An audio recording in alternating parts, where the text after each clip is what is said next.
Shalom Bapak Ibu Saudara. Hari ini tema yang saya sampaikan adalah hidup dalam semangat reformator gereja. Bapak Ibu Saudara yang dikasihi oleh Tuhan, hari ini tepat tanggal 31 Oktober, gereja-gereja Protestan memperingati Hari Reformasi. Sebelum kita membahas sedikit tentang reformasi ini, saya mengajak kita untuk bersama-sama membuka firman Tuhan di dalam 1 Petrus pasal 2 ayat 19 sampai 23. Firman Tuhan berkata, sebab adalah kasih karunia. Saya ulangi lagi, sebab adalah kasih karunia. Jika seorang karena sadar akan kehendak Allah, jika seorang karena sadar akan kehendak Allah, menanggung penderitaan yang tidak harus ia tanggung. Sebab dapatkah disebut pujian jika kamu menderita pukulan karena kamu berbuat baik? Tetapi jika kamu berbuat baik dan karena itu kamu harus menderita, maka itu adalah kasih karunia pada Allah. Sebab untuk itulah kamu dipanggil, karena Kristus pun telah menderita untuk kamu. Kristus telah menderita untuk kamu dan telah meninggalkan teladan. Kristus memberikan teladan, menderita bagimu, supaya kamu mengikuti jejaknya. Ia tidak berbuat dosa dan tipu tidak ada dalam mulutnya. Ketika ia dicaci maki, ia tidak membalas dengan mencaci maki. Ketika ia menderita, ia tidak mengancam, tetapi ia menyerahkannya kepada Dia yang menghakimi dengan adil. Amin. Bapak Ibu Saudara yang dikasihi oleh Tuhan, sebelum kita membahas lebih jauh tentang reformasi, ada berita mengatakan seperti ini, Bapak Ibu. Gereja Katolik Jerman berkati pernikahan gay, meski ada larangan Vatikan. Tentunya ini menjadi keprihatinan kita ya, Bapak Ibu Saudara. Hari-hari ini gereja menghadapi tantangan sekularisme, liberalisme tanpa Tuhan. Gereja berusaha untuk tampaknya bisa diterima oleh dunia ini dengan cara menerima atau dengan lain kata kompromi dengan dunia. Inilah tantangan gereja pada hari ini, Bapak Ibu Saudara, dan ada banyak kasus yang lain. Ini adalah salah satu contoh saja. Bapak Ibu Saudara, pada abad ke-15, tantangan yang sama ini dihadapi oleh Martin Luther pada waktu itu. Berkaitan dengan gereja tidak lagi bisa memiliki ajaran yang sehat, gereja tidak lagi bisa memiliki moral yang sesuai dengan Alkitab. Oleh sebab itu, pada abad ke-15, Martin Luther ini memakukan 95 tesis di pintu gereja Wittenberg, Jerman pada 31 Oktober 1517. Yang kita kenal dan kita peringati hari ini sebagai Hari Reformasi Gereja, Bapak Ibu Saudara. Nah, apa itu reformasi gereja? Kok ada kata reformasi begitu? Kata reformasi ini dalam bahasa Inggrisnya itu artinya kembali, dan form artinya bentuk. Yang berarti memperbaiki atau memperbaharui kembali pada bentuk originalnya. reformasi. Kemudian gereja memiliki makna, Bapak Ibu Saudara, kumpulan orang percaya yang mengikuti ajaran Kristus. Kristus sebagai teladan, Kristus sebagai contoh, Kristus kita ikuti setiap perkataannya. Di dalam Matius 18 ayat ke-16, Tuhan Yesus dengan jelas mengatakan, Dialah yang membangun gereja itu. Dialah yang membangun kita, kumpulan orang percaya itu. Jadi reformasi gereja adalah upaya untuk melakukan perubahan ajaran gereja atau kekristenan untuk kembali sesuai dengan bentuk yang dibangun oleh Kristus atau Alkitab. Jadi ini yang dilakukan oleh Martin Luther pada abad ke-15. Apa yang terjadi pada ajaran gereja pada waktu itu, sehingga ajaran gereja perlu untuk direformasi dari sudut pandang Martin Luther itu. Beberapa penyimpangan pada ajaran gereja pada waktu itu, Bapak Ibu Saudara, ini yang paling menonjol, yang menjadi fokus dari kritik 95 dalil yang dipakukan Martin Luther itu. Ini, penjualan surat-surat pengampunan dosa atau indulgensi. Jadi Bapak Ibu Saudara, gereja pada waktu itu mengajarkan kalau mau mendapatkan pengampunan dosa, itu beli surat. Kamu beli surat, dosamu diampuni. Kamu beli surat, kamu bebas dari hukuman api neraka. Kamu beli surat indulgensi ini, kamu bisa bersih. Nah, Bapak Ibu Saudara, ini adalah praktek-praktek yang tidak ada di dalam Alkitab yang diajarkan oleh gereja pada waktu itu, dan inilah yang sedang diprotes oleh Martin Luther. Nah, pada waktu itu Saudara, orang-orang semua pada suka beli surat-surat pengampunan dosa ini. Dan bayangin Bapak Ibu Saudara, orang-orang percaya semua, orang-orang selalu beli surat pengampunan dosa. Bayangkan Bapak Ibu Saudara, betapa banyaknya uang dalam gereja. Wow, Saudara. Sehingga tidak heran Saudara ditemukan praktek korupsi yang terjadi dalam gereja. Uangnya itu banyak Saudara. Semua orang kalau mau minta pengampunan dosa mesti beli surat itu. Kemudian Saudara, karena uangnya banyak, ya, semua orang, dan saya katakan Saudara, baik yang pemuka agama maupun orang biasa, semua mau jadi rohaniwan, semua punya posisi yang tinggi dalam gereja. Karena apa? Duitnya banyak. Akhirnya apa yang terjadi Saudara? Praktek simoni, penyogokan yang dilakukan oleh para pemuka agama,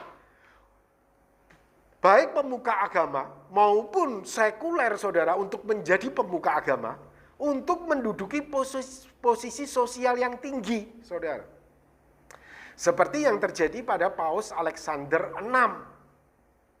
Bisa menjadi pimpinan gereja tertinggi pada waktu itu melalui praktek simoni. Jadi penyogokan, Saudara. Sebetulnya kalau kita lihat latar belakang dari Paus Alexander VI ini, dia sebelumnya sudah punya istri, punya gundek, punya anak. Anaknya banyak, tapi bisa menjadi seorang paus.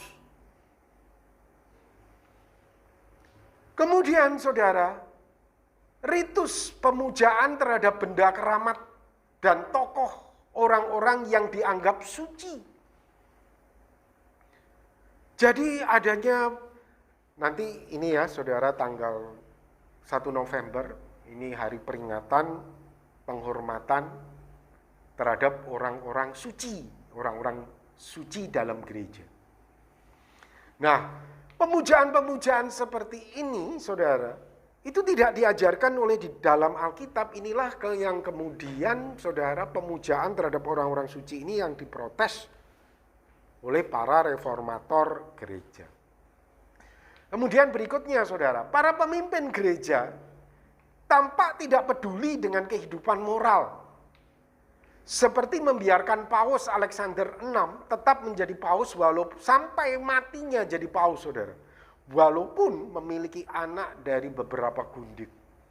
Bahkan kalau nggak salah saudara, saya mendengar kisah hidup dari paus ini pernah dijadikan film oleh film Hollywood ya, karena praktek simoninya, karena dan sebagai macam perilaku kehidupan seksual secara bebas. Saudara, ini yang terjadi pada waktu itu, pada zaman di mana Martin Luther hidup. Itu kondisi gereja pada waktu itu, Bapak Ibu Saudara. Oleh sebab itu, Martin Luther ya melakukan 95 tesis di pintu gereja Wittenberg, Jerman pada 31 Oktober 1517. Pada intinya, saudara, isi tesis itu lebih menekankan protes terhadap penjualan surat pengampunan dosa atau indulgensi. Karena itu betul-betul ya saudara, tidak ada di dalam Alkitab, tetapi itu ditekankan oleh gereja dan dijalankan oleh gereja, dan itu mendatangkan uang yang besar, memicu orang untuk korupsi, memicu orang untuk mau duduk posisi dalam gereja, ya, sehingga terjadi praktek simoni dan semuanya. Gerakan protes dari Martin Luther, saudara, mendapatkan reaksi keras dari pihak gereja. Bayangkan saudara, protes seperti itu ya tentunya gereja marah. Gereja punya dapat keuntungan, dapat kesejahteraan dari ajaran-ajaran yang tidak berdasarkan Alkitab ini. Pada tahun 1521, gereja melakukan pengucilan terhadap Martin Luther. Pengucilan tidak membuat gerakan reformasi gereja menyusut. Pada tahun 1522 secara tersembunyi Martin Luther menerjemahkan Alkitab Perjanjian Baru dalam bahasa Jerman. Kemudian pada tahun 1533 ia beserta koleganya menerbitkan Alkitab komplit bahasa Jerman. Bayangkan Bapak Ibu Saudara, pada waktu itu yang bisa membaca Alkitab itu hanya rohaniwan dalam bahasa Latin. Jadi jemaat itu tidak bisa tahu isi Alkitab itu bagaimana, tak tahu saudara. Menerjemahkan Alkitab ke dalam bahasa Jerman, Inggris, daerah masing-masing itu adalah sesat pada waktu itu. Dan Martin Luther ketika dia dikucilkan, dia diam-diam menerjemahkan Alkitab itu ke dalam bahasa Jerman. Dia mau bukan hanya pendetanya yang di mimbar tahu Alkitab, tetapi juga dia mau seluruh jemaat itu bisa tahu isi Alkitab. Ini perjuangan para reformator, Bapak Ibu Saudara. Ya. Kemudian Johannes Calvin yang hidup kurang lebih 1509 sampai 1564 adalah tokoh reformasi generasi kedua yang berasal dari Perancis. Ia memimpin gerakan reformasi gereja di Swiss. Hasil karya bukunya yang terkenal, yang sudah ada terjemahannya juga Bapak Ibu Saudara, itu adalah Institutio. Ya. Memang bahasanya saudara, terjemahannya memang kita mesti pelan-pelan untuk bisa memahami buku ini saudara. Nah, saudara, dari reformasi gereja ini yang dilakukan oleh para reformator gereja ini, muncullah 5 pilar yang menjadi fondasi dari gereja-gereja Protestan hari ini. Ya. Yang pertama adalah sola gratia, hanya anugerah Allah semata-mata yang menyelamatkan. Bukan karena membeli surat pengampunan dosa, tetapi anugerah Allah semata-mata yang menyelamatkan. Sola fide, artinya iman di dalam Yesus Kristus. Hanya oleh iman kita diselamatkan, bukan karena membeli, bukan karena perbuatan, tetapi hanya iman. Yang ketiga, solus Kristus. Hanya Kristus saja kita beroleh jalan keselamatan. Hanya di dalam Kristus saja kita beroleh jalan keselamatan di dalam Yesus Kristus menuju ke Allah Bapa. Saudara, gereja-gereja hari ini sedang menghadapi ajaran liberal. Kristen liberal. Mereka mengatakan di luar Kristus ada keselamatan juga. Dan mereka ini adalah pendeta-pendeta, saudara. Saudara, jelas itu ajaran bukan ajaran Alkitab. Ajaran Alkitab mengatakan Kristus satu-satunya jalan keselamatan menuju kepada Bapa. Itu Tuhan Yesus sendiri yang memberi pengakuan. Dan kita gereja tidak bisa mengubahnya. Karena Kristus sudah mengatakan, akulah jalan kebenaran dan hidup, dan tidak ada seorang pun dapat sampai kepada Bapa kalau tidak melalui aku. Solus Kristus, hanya Kristus saja yang menjadi jalan keselamatan kita, Bapak Ibu Saudara. Nah, mungkin enggak Pak Robi, orang agama lain diselamatkan?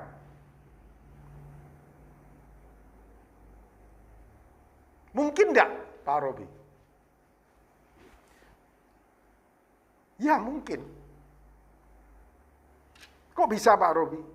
Karena Kristus hakimnya. Kristus yang menentukan. Begitu Bapak Ibu Saudara. Kristus yang menentukan. Sehingga orang-orang sebelum zaman Kristus, Bapak Ibu Saudara, mereka belum pernah mendengar Kristus sebelumnya. Kristuslah yang menjadi hakim.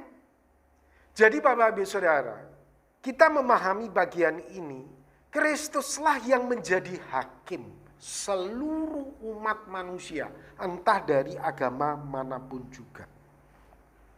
Kristuslah yang menentukan siapa yang bisa sampai kepada Bapa dan siapa yang tidak. Itu Kristus. Karena Alkitab juga mengatakan, Tuhan Yesus berkata, penghakiman itu telah diserahkan kepadaku. Penghakiman itu telah diserahkan kepadaku, Bapa tidak melakukan penghakiman.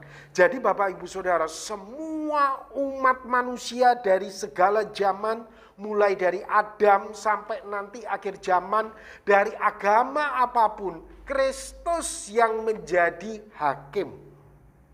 Kristus yang menentukan. Jadi Bapak Ibu Saudara, Kristus yang menentukan. Hanya Kristus. Tidak ada jalan yang lain. Kemudian yang berikutnya Bapak Ibu Saudara, sola scriptura. Artinya hanya Alkitab saja yang menjadi sumber kebenaran untuk kita bisa mengenal Allah. Hanya Alkitab saja dan tidak ada yang lain. Saya ingat Bapak Ibu Saudara, waktu saya remaja, saya suka untuk kita semua waktu remaja tentunya punya keinginan tahu itu besar. Saya pengen belajar semua agama begitu. Bahkan di tempat pasar loak saya ketemu kitab Primbon, saudara. Kitab Primbon, kemudian saya ambil, saya bawa pulang, saya simpan, saya pelajari, saya baca waktu saya SMP, saudara. Namun begitu saya lihat lagi, cari di rak buku saya, tidak ada, hilang. Saya cari di mana-mana, tidak ada, hilang. Saya tanya sama papa saya diam. Wah, saya tahu. Berarti dibuang sama papa saya ya. Papa saya takut saya dipengaruhi begitu ya oleh ajaran-ajaran dan hal-hal yang tidak jelas seperti ini. Ya, Bapak Ibu Saudara, memang kita harus hati-hati. Kalau kita mau perbandingan agama, iman kita harus kuat dulu, baru kita coba melihat perbandingan. Kalau tidak, saudara, apalagi anak remaja seperti saya pada waktu itu ya, imannya masih belum kokoh ya saudara.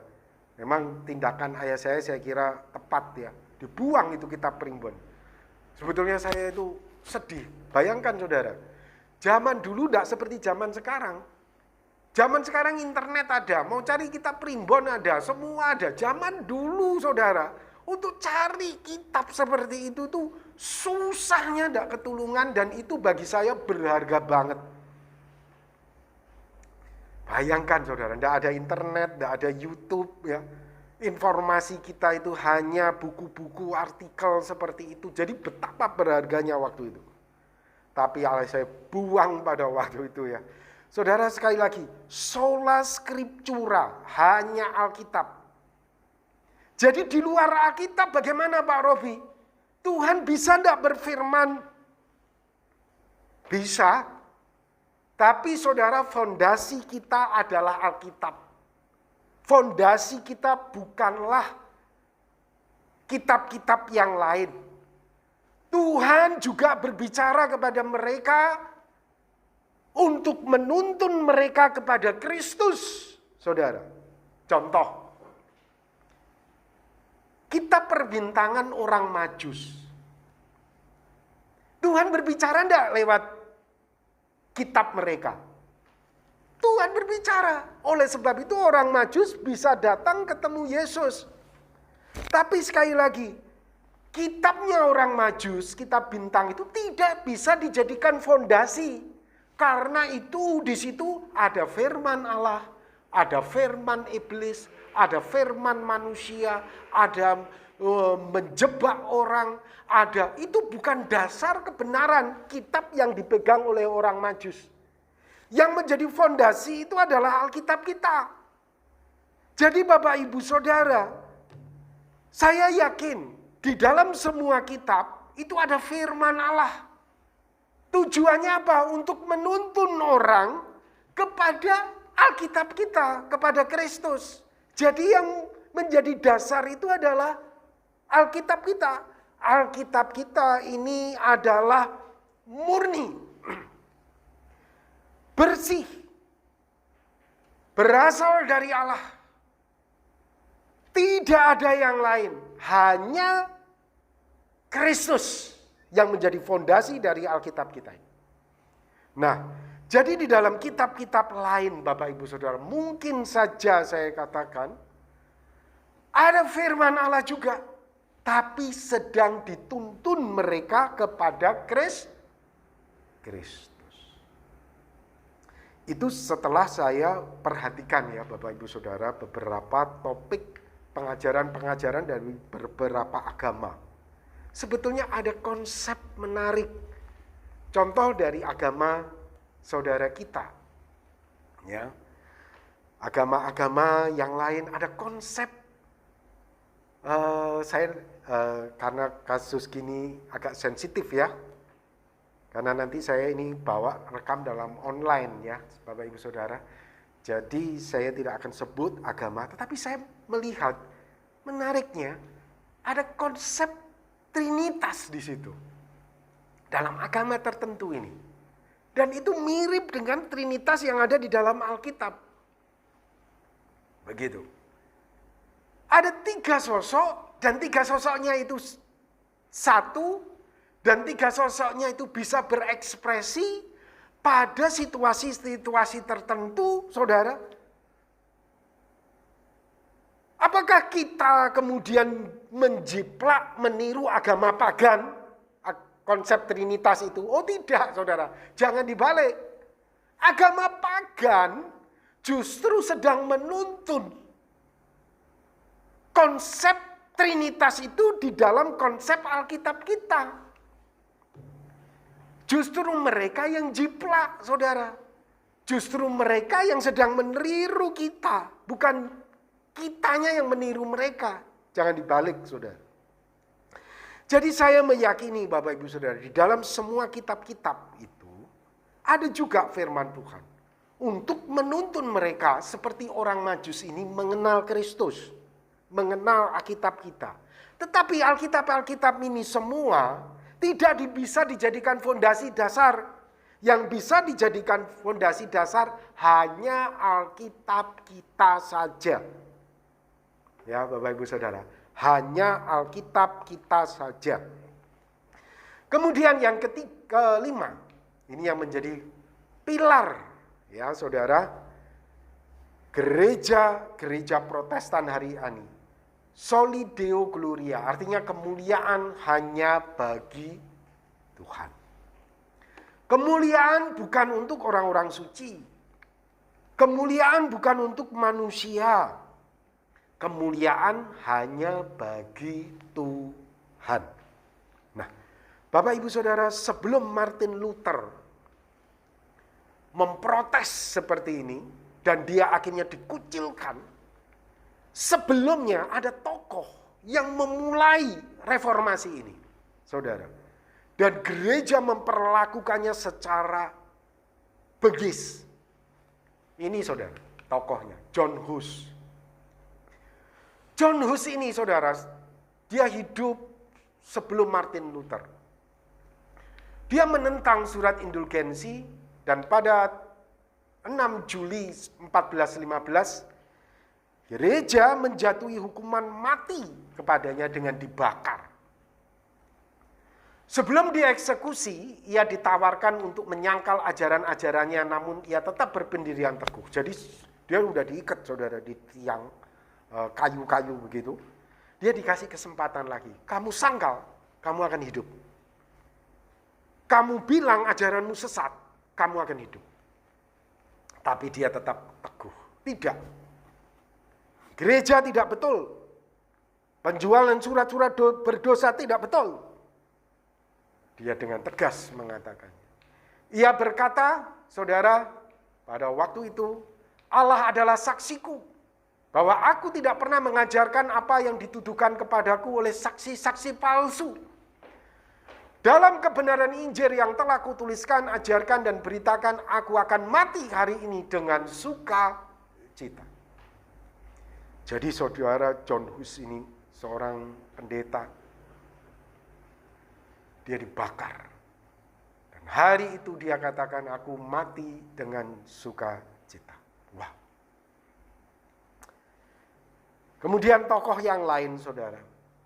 Dan ini juga sempat sejaman dengan Martin Luther. Dan dia juga mendukung Martin Luther dalam penerjemahan Alkitab, saudara. William Tyndale. Ia adalah seorang akademisi Inggris yang menjadi seorang tokoh ternama dalam reformasi Protestan pada hari-hari menjelang eksekusinya. Ia terkenal karena terjemahan Alkitab dalam bahasa Inggris. Ia diadili dengan tuduhan sesat, jadi menerjemahkan Alkitab dalam bahasa daerah itu sesat, saudara. Ia diikat di tiang dan dicekik sampai mati, kemudian dibakar. Ya saudara, ini mengerikan ya, demi duit. Ya mungkin ya salah satu gereja kan dapat keuntungan besar itu ya. Dibakar. Ia pernah berkata kepada seorang uskup, jika Allah memberikan usia kepadaku sebelum banyak tahun, aku akan menyebabkan seorang anak yang membajak ladang untuk lebih tahu lebih banyak tentang Alkitab daripada engkau. Jadi William ini punya kerinduan besar supaya Alkitab itu juga bisa diketahui oleh semua jemaat. Semua orang itu bisa membacanya, bisa tahu. Saudara, dari cerita reformasi ini, dan banyak tokoh-tokoh yang lain saudara, sekitar abad 14, 15, 16, saya hanya sebutkan beberapa tokoh saja ya saudara. Saudara kalau mau cari lagi masih banyak lagi tokoh-tokohnya. Saudara.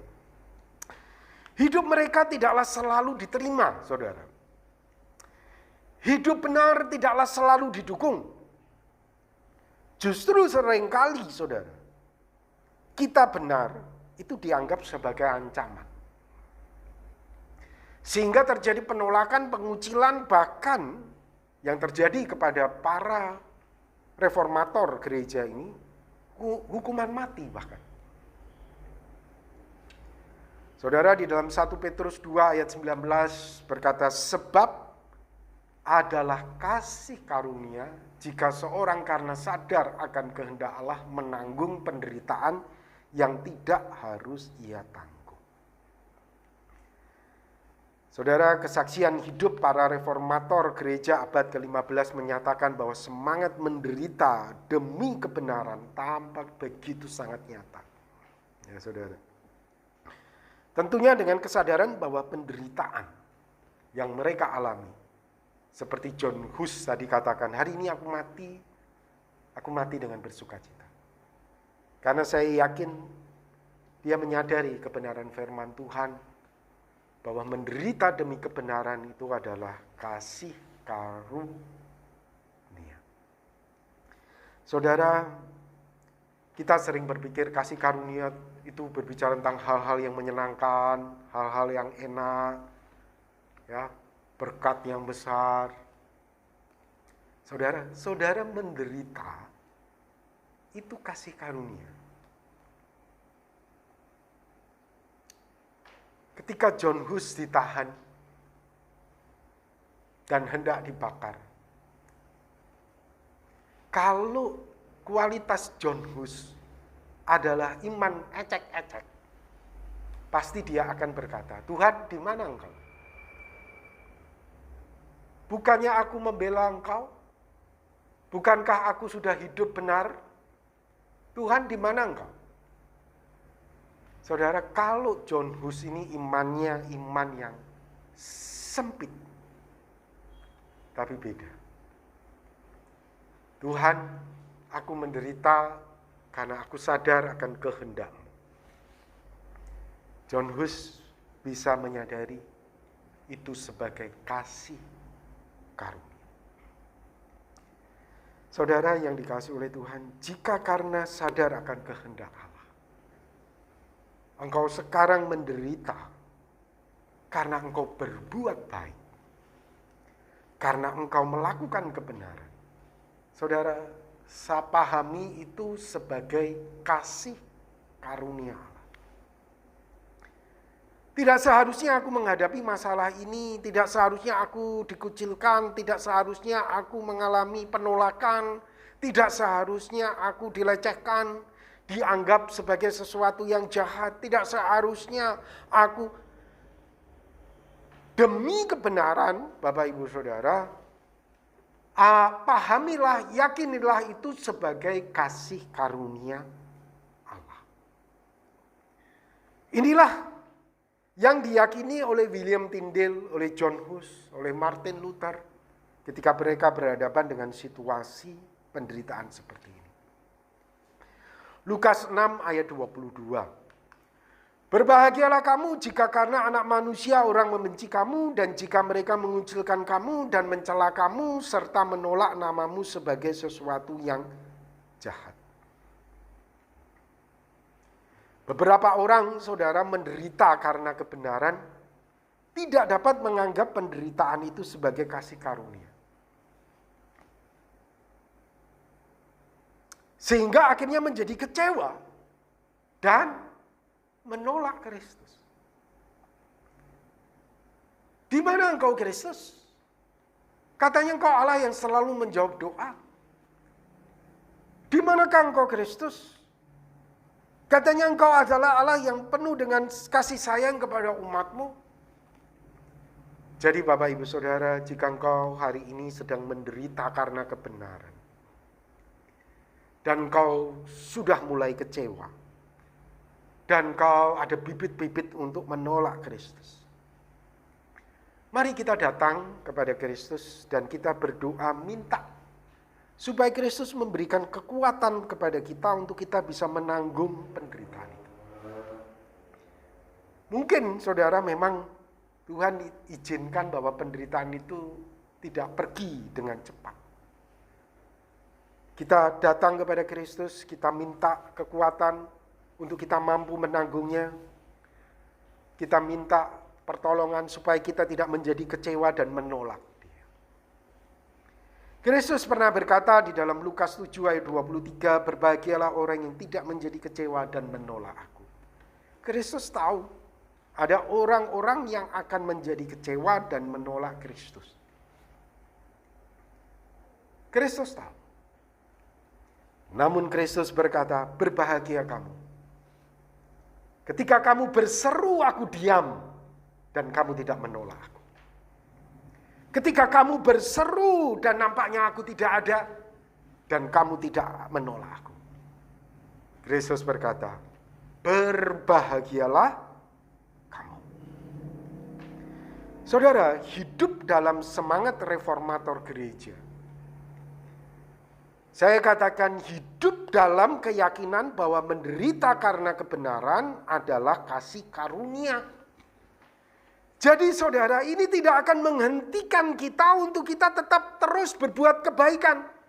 Karena ada orang berbuat baik, kemudian tidak mendapatkan feedback yang diinginkannya, kemudian menjadi kecewa, dia menderita, kemudian dia berhenti untuk berbuat baik.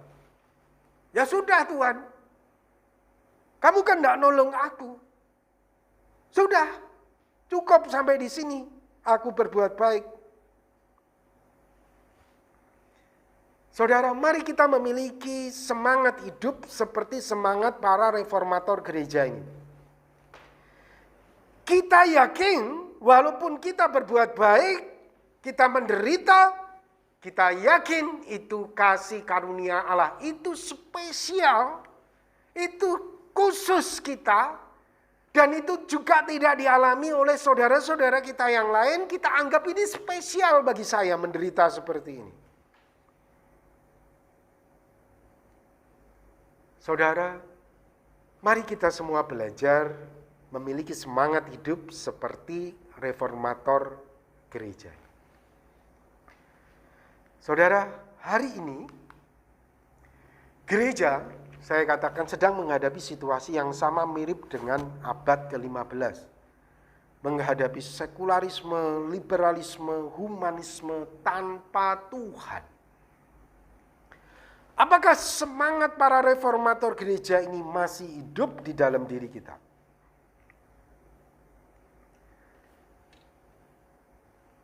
Saudara, ini artikel sudah lama ya, tapi ini tetap menggambarkan bahwa gereja sudah tidak lagi sehat dengan ajarannya. Ini salah satu ya di antara ajaran-ajaran yang lain. Ini yang menonjol tentunya, saudara. Gereja Protestan Amerika Serikat memperbolehkan pernikahan sesama sejenis. Saudara, ini memang tidaklah mudah ya, saudara. Kita menghadapi ini, tetapi sekali lagi kita perlu menjaga kemurnian gereja. Kita perlu menjaga kemurnian Alkitab kita. Saudara, hari ini ada seorang ibu dari Finlandia. Nama ibu ini adalah Päivi Räsänen. Dia seorang dokter, dia seorang politikus. Dia menentang keras, saudara, pernikahan sejenis. Dia menentang keras tindakan gereja yang mendukung kelompok-kelompok kaum G, tidak menuntun mereka mengenal Tuhan, tetapi justru mendukung. Dia menentang keras, dia memposting di Twitter, di medsos, saudara.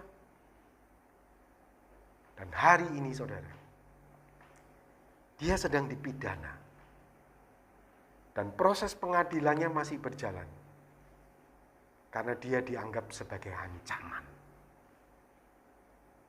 Wow. Ini seorang politikus juga. Orang ini terkemuka. Saudara bisa ketik ya di Google ya. Päivi Räsänen. Dan orang ini tidak gentar, saudara. wah luar biasa ya. Ini perempuan gigih banget. Padahal dia cuma memposting, dia tidak setuju gereja mendukung kelompok-kelompok G. Nah, Finlandia ini memang saudara negara yang sangat kuat ya dengan sekularisme, liberalisme, humanismenya. Posisi dia untuk menentang saudara sikap gereja yang mendukung pernikahan sejenis ini, justru sekarang dia berhadapan dengan penjara. Tapi itu tidak menghentikan dia untuk dia berhenti, saudara. Dia terus menyuarakan. Wah, saudara. Saudara, sekali lagi hidup di dalam kebenaran itu tidaklah selalu menyenangkan. Terkadang menderita. Dan kita minta Tuhan juga menolong kita untuk kita bisa hidup di dalam kebenaran.